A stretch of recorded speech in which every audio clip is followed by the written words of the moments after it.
बांग्लादेश ने उड़ाए त्रिपुरा और मेघालय बॉर्डर पर तुर्की के हमलावर 12 TB2 ड्रोन। तो उधर मुहुरी नदी पर बांग्लादेश की डैम की साजिश, भारत ने किया भयंकर पलटवार। TB2 ड्रोन को ठोकने राफेल फुल अलर्ट पर, S-400 भी है चिकन नेक पर एक्टिवेट। इधर दिल्ली में भारत ने फिर लिया एक्शन, एक झटके में बांग्लादेश में आर्थिक तबाही शुरू। मोदी के फैसले से बांग्लादेश के सैकड़ों कारखाने बंद, 50,000 लोग बेरोजगार।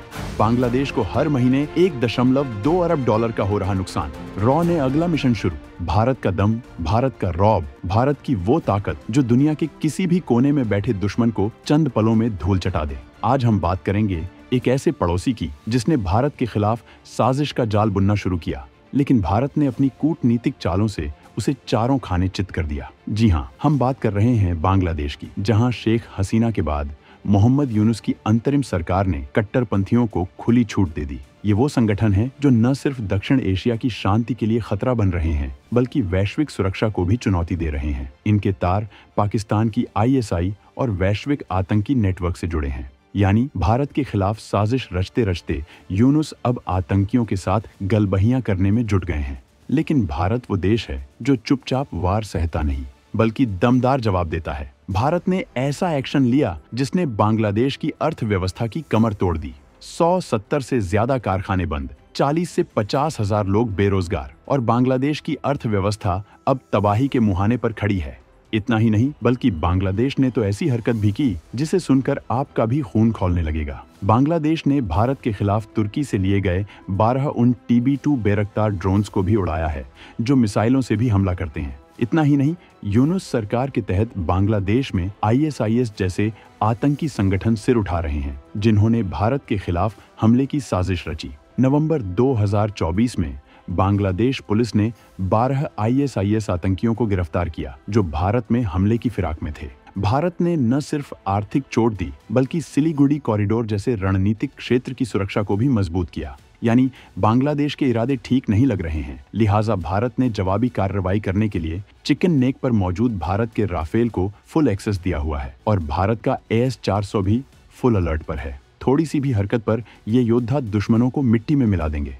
हम आपको बताएंगे आखिर बांग्लादेश की मंशा क्या है और कैसे भारत उसके हर षड्यंत्र को भयंकर तरीके से फैल कर रहा है। तो बने रहिए, क्योंकि हम आपको बताने जा रहे हैं इस धमाकेदार खबर की पूरी कहानी। और हाँ, आपके विचार कमेंट में जरूर शेयर करें। कूटनीतिक फैसलों से भारत कर रहा बांग्लादेश को पस्त। अब आते हैं उस सवाल पर जिसने बांग्लादेश को रातों की नींद हराम कर दी। भारत ने आखिर ऐसा क्या किया जिससे बांग्लादेश की अर्थव्यवस्था डगमगा गई? बात शुरू होती है भारत के एक स्मार्ट कूटनीतिक कदम से। भारत ने बांग्लादेश के साथ ट्रांसशिपमेंट सुविधा को 8 अप्रैल 2025 से रद्द कर दिया। ये क्या होता है? सरल शब्दों में, बांग्लादेश अपने सामान को भारत के बंदरगाहों जैसे कोलकाता और चटगांव के रास्ते से तीसरे देशों में भेजता था। इससे उसे समय और लागत दोनों की बचत होती थी। जब मोहम्मद यूनुस की सरकार ने भारत के खिलाफ उल्टा रवैया दिखाना शुरू किया, तो भारत ने ऐसा दमदार कदम उठाया जिसने बांग्लादेश को हिलाकर रख दिया। भारत ने कहा, भाई अब तुम्हारा सामान हमारे रास्ते से नहीं जाएगा। यानी भारत ने ट्रांसशिपमेंट सुविधा को 8 अप्रैल 2025 से बंद कर दिया। अब ये ट्रांसशिपमेंट क्या है? मान लीजिए बांग्लादेश को अपने कपड़े यूरोप भेजने हैं। पहले वो भारत के कोलकाता या हल्दिया बंदरगाह से होकर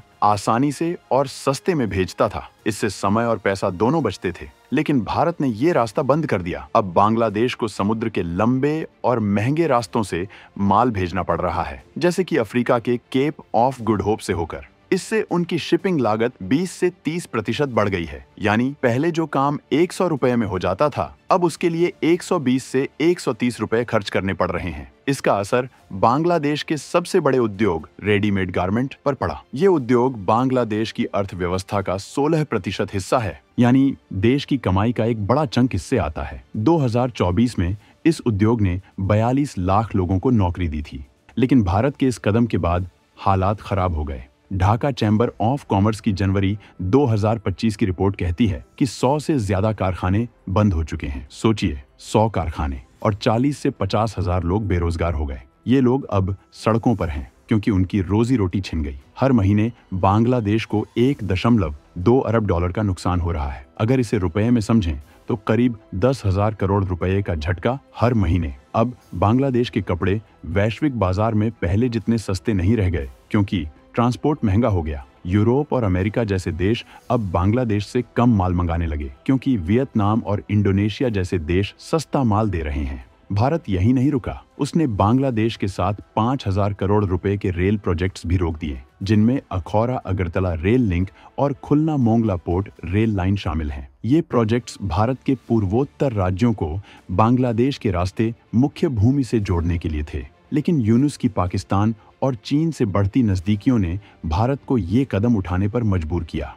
बांग्लादेश में सक्रिय है जमात-ए-इस्लामी और ISI, तो बांग्लादेश ने ऐसा क्या किया जिससे भारत को इतना सख्त रुख अपनाना पड़ा? मोहम्मद यूनुस की सरकार ने सत्ता में आते ही भारत विरोधी नीतियां अपनानी शुरू कर दी। सबसे पहले उन्होंने जमात-ए-इस्लामी जैसे कट्टरपंथी संगठनों को खुली छूट दी, जिनके तार पाकिस्तान की ISI से जुड़े हैं। नवंबर 2024 में बांग्लादेश की एक खुफिया रिपोर्ट ने खुलासा किया कि इन संगठनों ने भारत के खिलाफ प्रचार तेज कर दिया है। इतना ही नहीं, यूनुस सरकार ने भारत के साथ कई अहम प्रोजेक्ट्स को ठप कर दिया। उदाहरण के लिए 3,200 करोड़ रुपए के रेल प्रोजेक्ट्स जो दोनों देशों के बीच कनेक्टिविटी बढ़ाने के लिए थे, अब रुके हुए हैं। बांग्लादेश ने भारत से धागे के आयात पर भी प्रतिबंध लगा दिया, जो भारत के टेक्सटाइल उद्योग के लिए झटका था। 2023 में भारत ने बांग्लादेश को $2.3 अरब का धागा और कपड़ा निर्यात किया था। लेकिन बांग्लादेश के इस कदम ने भारत को जवाबी कार्रवाई के लिए प्रेरित किया।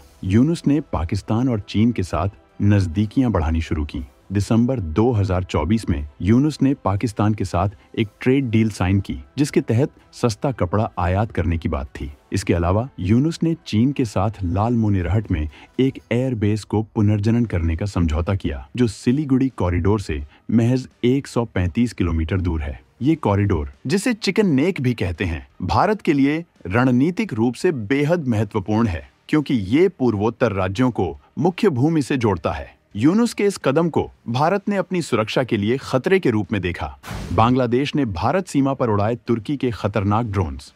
जवाब में भारत के सबसे फौलादी योद्धाओं को मिला सिग्नल। अप्रैल 2025 तक बांग्लादेश ने भारत के साथ सीमा पर कुछ ऐसा खेल शुरू किया जिसने सबके कान खड़े कर दिए। बांग्लादेश ने त्रिपुरा और मेघालय की सीमा के पास तुर्की से खरीदे गए बायरकटार TB2 ड्रोन उड़ाने शुरू कर दिए। ये कोई आम ड्रोन नहीं है, बल्कि हाईटेक जासूसी और हमले करने वाले ड्रोन हैं, जो 24 घंटे तक हवा में रह सकते हैं और 25,000 फीट की ऊंचाई तक उड़ सकते हैं। इनका काम था भारत की सीमा पर नजर रखना, यानी हमारी हर गतिविधि को चुपके चुपके स्कैन करना। अब सोचिए, आपका पड़ोसी आपके घर के बाहर कैमरा लगाकर हर वक्त आपकी जासूसी करे तो आपको कैसा लगेगा? भारत को भी ये बिल्कुल पसंद नहीं आया। बांग्लादेश ने 12 ऐसे ड्रोन तुर्की से खरीदे थे, जिनमें से 6 को अप्रैल 2025 तक सीमा पर तैनात कर दिया गया।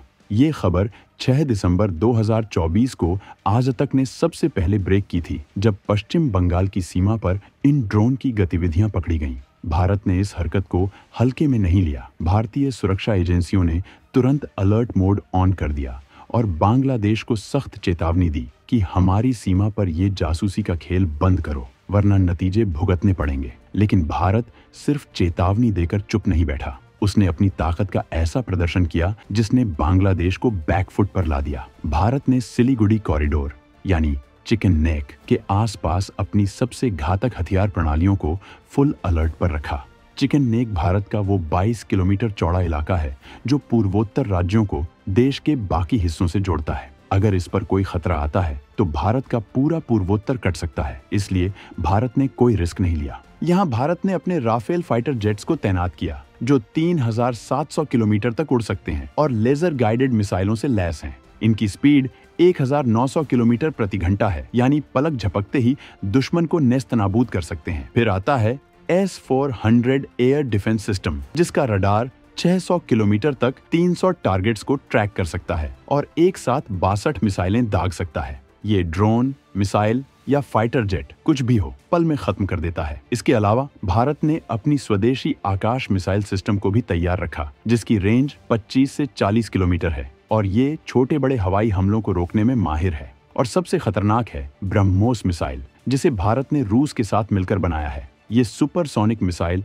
290 किलोमीटर तक सटीक निशाना लगा सकती है और 2.8 मैक की रफ्तार से चलती है। इन हथियारों को देखकर बांग्लादेश को समझ आ गया कि भारत के साथ मजाक करना भारी पड़ सकता है। बांग्लादेश का कहना था कि ये ड्रोन सिर्फ रक्षा के लिए हैं, लेकिन भारत ने इसे गंभीर खतरे के तौर पर लिया। क्यों? क्योंकि बायर कटार TB2 ड्रोन सिर्फ जासूसी ही नहीं करते, बल्कि लेजर गाइडेड मिसाइलों और स्मार्ट बमों से हमला भी कर सकते हैं। 2020 में अजरबैजान ने इन ड्रोन का इस्तेमाल अर्मेनिया के खिलाफ युद्ध में किया था और जीत हासिल की थी। ऐसे में भारत को शक था कि बांग्लादेश इन ड्रोन का इस्तेमाल सिर्फ निगरानी के लिए नहीं, बल्कि भारत विरोधी गतिविधियों के लिए भी कर सकता है। खासकर तब जब यूनुस सरकार के तहत बांग्लादेश में आतंकी संगठनों की गतिविधियां बढ़ रही थीं। भारत ने अपनी सीमा पर BSF और वायुसेना की निगरानी बढ़ा दी और अपने हेरॉन TP और प्रीडेटर ड्रोन भी तैनात किए, जो बांग्लादेश के ड्रोन को जवाब देने में सक्षम है। भारत का ये कदम बांग्लादेश को साफ संदेश था कि हमारी एक एक हरकत पर नजर है और कोई भी गलत कदम तुम्हें भारी पड़ सकता है।